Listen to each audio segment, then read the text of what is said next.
یہ بھی شرک فی الذات کے زمرے میں آئے گی. جیسے کرسچن عیسیٰ علیہ السلام کو اللہ کا بیٹا کہہ دیتے ہیں اور یہودی حضرت عزیر علیہ السلام کو اللہ کا بیٹا کہتے ہیں، یہ بھی شرک ہے. یہ تین صورتیں شرک فی الذات کی ہوئیں. نمبر ایک، اللہ کی مثل کسی کو قدیم تصور کرنا. نمبر دو، اللہ کی مثل کسی کو معبود عبادت کے لائق سمجھنا. اور نمبر تین، اللہ کے لیے اولاد کا تصور رکھنا. اس کا بیان قرآن کے اندر موجود ہے. بعض چیزوں کا ہے، بعض کا صراحتاً نہیں ہے، لیکن بہرحال ہے. اب آ جائیں شرک فی الصفات کے اوپر.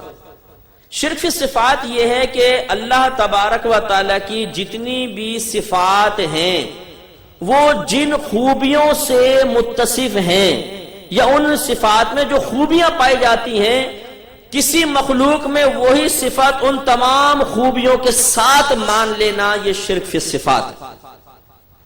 جیسے اللہ کی صفتیں ہیں، ہر صفت اللہ کی کم از کم 4 خوبیوں سے ضرور متصف ہوگی، تو مخلوق کے اندر وہی صفت مان کر اور اسے انہی 4 خوبیوں سے متصف مان لینا، یہ شرک فی الصفات ہے. مثال کے طور پر پہلے ہم دیکھتے ہیں کہ اللہ تعالیٰ کی تمام صفات کون کون سی خصوصیات سے متصف ہیں.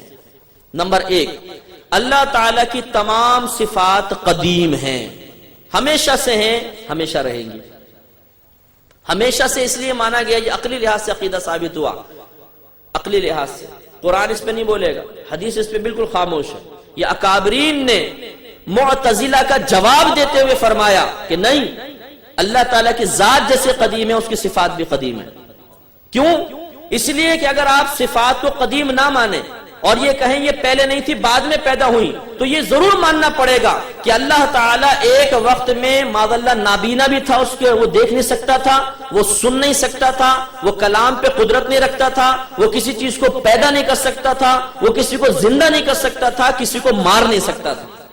اس لیے کہ تمام اللہ کی صفات ہیں. دیکھنا ایک صفت، سننا صفت، کلام کرنا، ارادہ کرنا، مارنا، زندہ کرنا، پیدا کرنا، پیدائش، تخلیق، یہ سب اللہ کی صفات ہیں. تو اگر آپ یہ کہیں کہ یہ صفات ہمیشہ سے نہیں بعد میں ہوئی، تو یہ ماننا پڑے گا کہ اللہ کی ذات ایک وقت میں ان صفات کے بغیر تھی، تو اللہ تعالیٰ کا عیب ناک ہونا لازم آئے گا، اور یہ عقلاً محال ہے. نمبر 2، اس میں خرابی یہ ہے کہ اگر آپ یہ کہتے ہیں صفات بعد میں اللہ کے پاس آئیں، ہمیشہ سے نہیں ہے، تو کس نے دی؟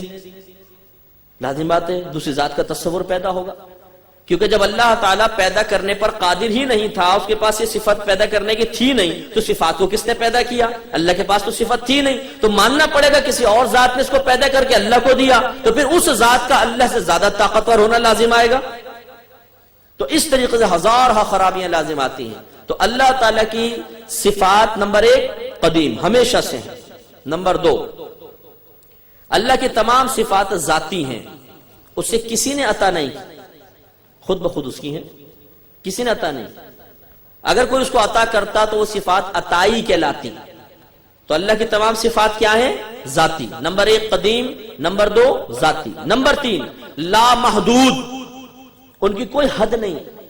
وہ کہاں تک دیکھ سکتا ہے، وہ کہاں تک کی آواز سن سکتا ہے، وہ کتنے ارادے کر سکتا ہے، کتنوں کو مار سکتا ہے، کس حد تک زندہ کر سکتا ہے، کوئی حد مقرر نہیں کر سکتا.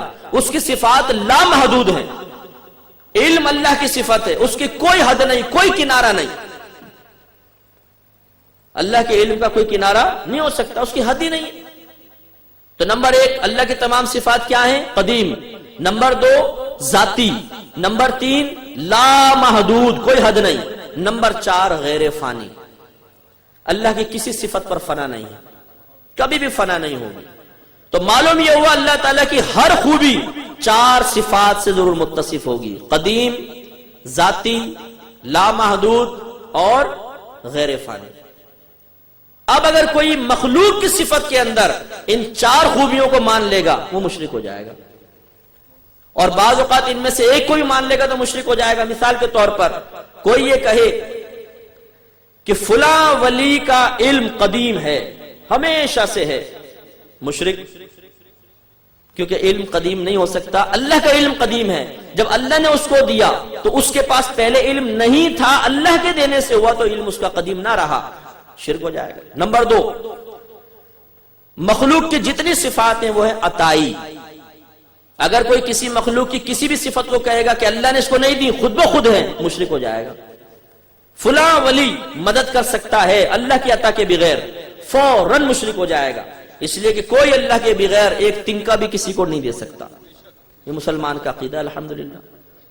تو مخلوق کی صفات کیا ہوئی؟ غیر قدیم اور غیر ذاتی یا عطائی۔ نمبر 3، اگر کوئی یہ کہے کہ کسی مخلوق کی صفت لا محدود ہے، اس کی کوئی حد نہیں، شرک ہو جائے گا۔ ایک ہے کسی مخلوق کی صفت کو لا محدود ماننا، ایک ہے حد نہ جان پانا، فرق ہے۔ ہمارے نبی کا علم کتنا ہے آپ بتا سکتے؟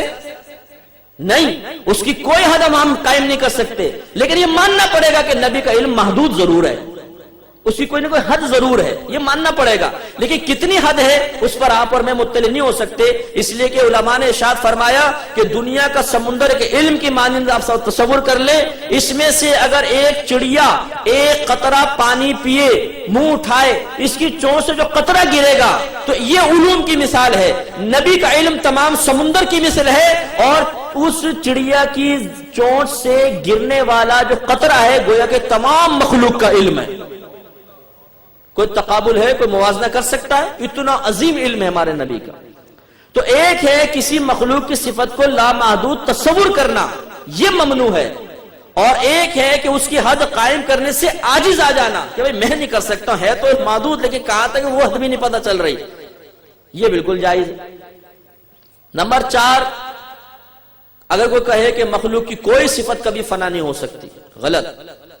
ہر شے فنا ہونے والی ہے، ہر شے فنا ہونے والی ہے۔ اللہ کی صفات فنا نہیں ہو سکتی، مخلوق کی صفات فنا ہوں گی۔ اب یہاں پر بھی دو باتیں، ایک ہے کہ مخلوق کی صفت کو فانی تصور کرنا، یہ ہم پہ فرض ہے کہ تمام مخلوق کی صفات فانی ہیں۔ دوسرا یہ کہ ضروری نہیں کہ فانی ہو تو فنا بھی ہو جائے، جیسے ہمارے نبی کی صفات کہ اللہ نے جو عطا فرمایا اب اس پہ فنا نہیں ہو سکتی۔ ہاں وہ فانی ہم مانیں گے کہ فنا ہو سکتی ہیں، لیکن کیا ہوں گی؟ ان پہ کبھی ایسا نہیں ہوگا۔ مثال کے طور پر کیا یہ ممکن ہے کہ نہیں کہ میں گلاس اٹھا کے آپ کے سر پہ مار دوں؟ ممکن تو ہے نا، میرا دماغ گھوم جائے مار دوں، لیکن کیا میں ماروں گا؟ نہیں، میں آپ کا ادب کروں گا، احترام کروں گا۔ ایک چیز ممکن ہوتی ہے لیکن ضروری نہیں کہ وہ ممکن وقوع پذیر بھی ہو جائے۔ تو ہمارے نبی کریم صلی اللہ علیہ وسلم کی صفات کو ہم فانی متصور کریں گے تاکہ اللہ کی صفات سے فرق ہو جائے، لیکن کیا یہ فنا ہونا واقعی بھی ہوا ہے؟ ایسا نہیں ہوگا، کیونکہ اللہ نے قرآن میں اعلان فرما دیا وَلَلْآخِرَةُ خَيْرٌ لَكَ مِنَ الْأُولَىٰ، اے حبیب ہر آنے والی گھڑی آپ کے حق میں پہلی سے بہتر ہے۔ جو صفات اللہ نے آپ کو عطا فرمائے اس میں روز بروز ترقی ہوتی جائے گی، فضائل و کمالات و برکات کے اندر ترقی ہوگی، اس میں کبھی کمی نہیں ہوگی، لیکن یہ عقیدہ رکھنا پھر بھی ہم پہ لازم ہوگا کہ ہاں اللہ کے علاوہ مخلوق کی صفات پر فنا ممکن ہے، لیکن ممکن مارز وجود میں بھی آ جائے یہ ضروری نہیں۔ ممکن ہے کہ اللہ تعالیٰ اس مکان کو سونے کا بنا دے، لیکن شاید یہ وقوع پذیر قیامت تک نہ ہو۔ تو ممکن ہونا اور وقوع پذیر ہونا